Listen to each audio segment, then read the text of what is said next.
Good morning, everyone. I'm Riley King, and welcome to this morning news report right here on the Riley King Network. Let's begin. Deadly breach could delay decisions about Capitol fencing. The deadly breach of the Capitol's perimeter on Friday could delay the gradual reopening of the building's ground to the public, just as lawmakers were eyeing a return to more normal security measures after the January 6th riot. The deadly breach of the Capitol's perimeter could delay the gradual reopening of the building's ground to the public, just as lawmakers were eyeing a return to a more normal security measure following the January 6th riot. Capitol Police Officer William Billy Evans, an 18 veteran of the force, was killed Friday when a man rammed his car into a barrier outside the Senate side of the building. The driver, identified as 25-year-old Noah Green, was shot and killed after he got out of his car and lunged at police with a knife. Their death came less than 2 weeks after the Capitol Police removed an outer fence that had cut off a wide swath of the area to cars and pedestrians in an effort to secure the complex after thousands of then-President Donald Trump supporters had marched on the building January 6th as Congress was certifying Joe Biden's election victory. About 800 of those loyalists broke inside the Capitol, and siege led to deaths of 5 people, including a Capitol Police officer. Police have left an inner fencing perimeter intact. The tall, dark fencing, parts of it covered in razor wire, until recently had blocked major areas that crossed the city and was a stark symbol of fear many in the Capitol felt after a violent mob-led siege 2 months ago. Lawmakers said the seat of American democracy was meant to be open to people, even if there was always going to be a threat. But after Friday's attack, lawmakers said they need to process with caution.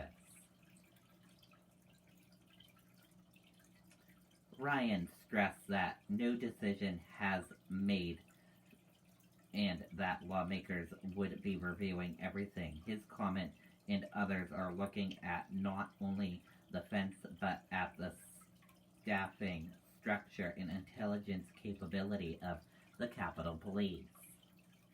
The breach happened inside the perimeter.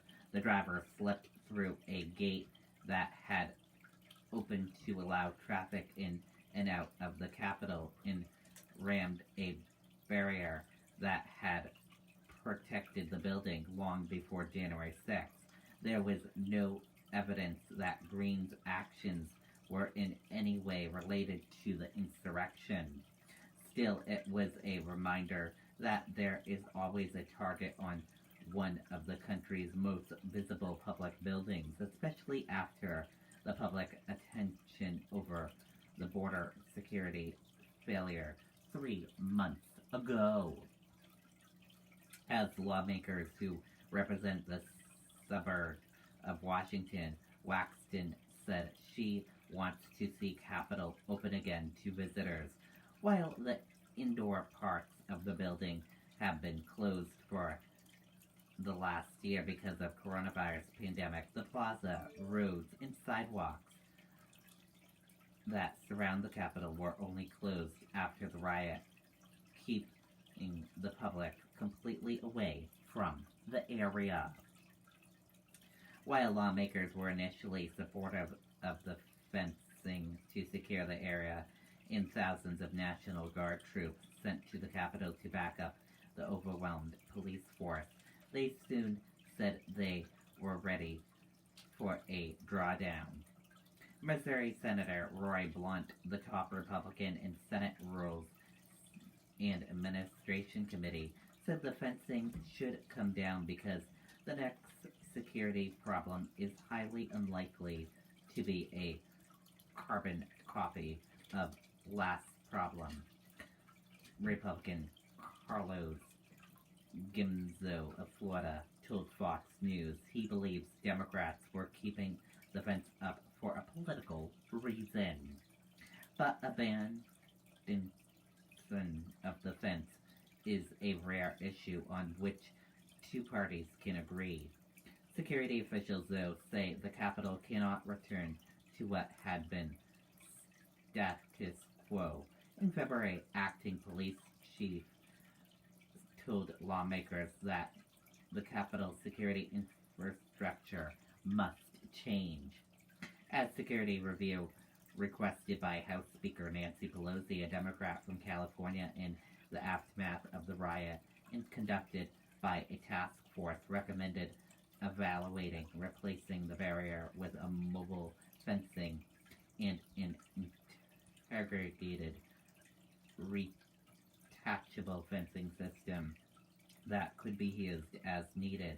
It is unclear whether such an expensive proposal could win approval from Congress.